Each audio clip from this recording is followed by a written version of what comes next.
Alice in Borderland, Season 2, The Joker Card Explained.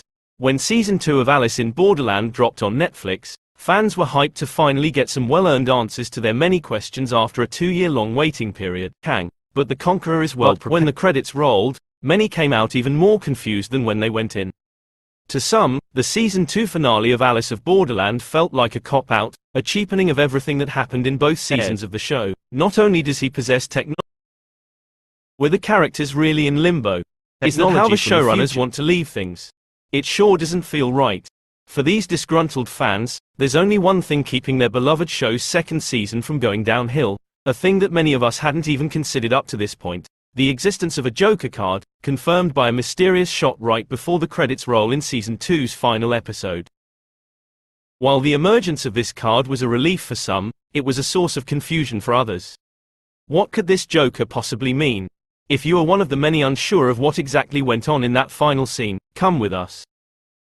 Let's take a look at the universe of Alice in Borderland and figure out together what this wild card might mean.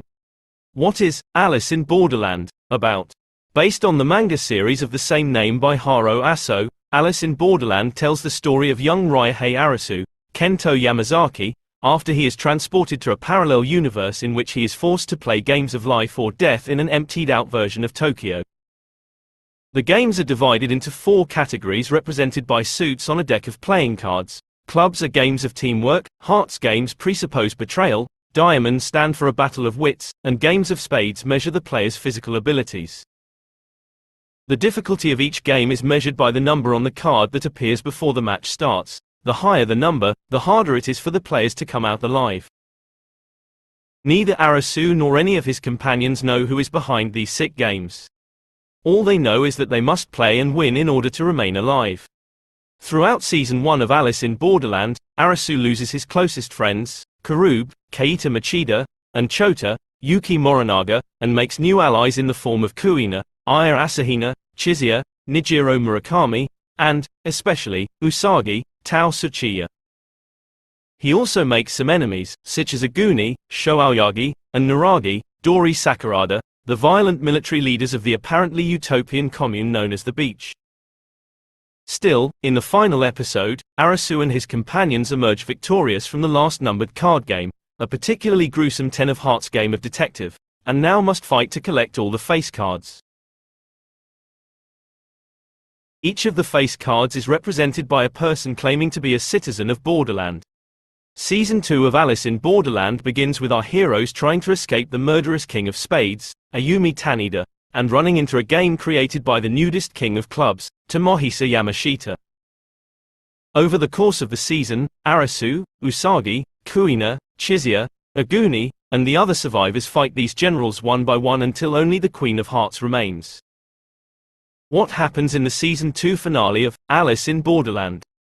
The person behind the title of Queen of Hearts is none other than Mira, Risa Naka, a high-ranking member of the Beach who Arasu, Usagi, Chizuya, and Kuina find out is one of the people responsible for the games at the end of Season 1.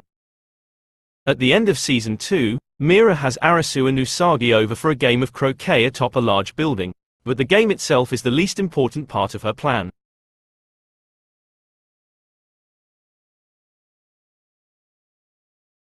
During the match's intervals, Mira repeatedly tries to convince Arasu and Usagi that they aren't there, presenting them with a series of otherworld narrative cliches, such as, "You are actually in a video game," and, "You are both patients at a psychiatric hospital." Thankfully, Arasu and Usagi manage to stay strong, and the Queen of Hearts is defeated. After the final game is over, a voice is heard all around Borderland, and the surviving players are given a choice between returning to their original world or becoming citizens of this new land. Everyone, apart from Yaba, Katsuya Meguma, and Banda, Hayato Isomura, chooses to return to Tokyo, and that's where the real mess begins. All characters, from Arasu to Aguni, wake up in a hospital with no recollection of each other or of the games. They are told that they were victims of a meteor strike that devastated the Shibuya district of Tokyo. It turns out that Borderland was nothing but a limbo in which their souls awaited between life and death for their bodies to be rescued. The people that died in the games were simply unable to resist their injuries. To many Alice in Borderland fans, this felt like a cop-out. After all, few things are as unimaginative as ending a story with, "Actually, everyone was dead all along." And considering how much time the show spent making fun of these cliches during the final Queen of Hearts game, it certainly feels weird to see it end like this. But maybe things aren't exactly what they seem. Maybe Arisu and his companions never returned home. Maybe it was all a joke. In its very last scene, Season 2 of Alice in Borderland shows us a regular table with playing cards somewhere outside the hospital. A gust of wind blows the cards away until only one remains.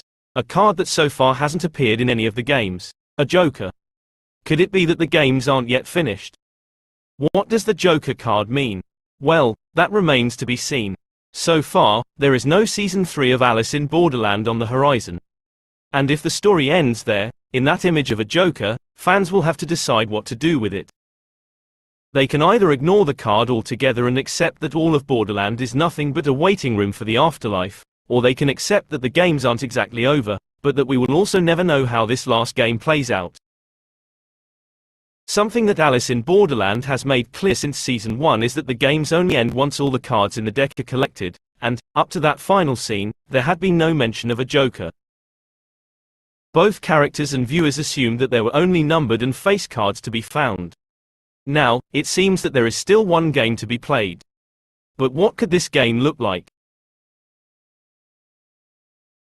In popular culture, the Joker is frequently associated with things like madness and deceit.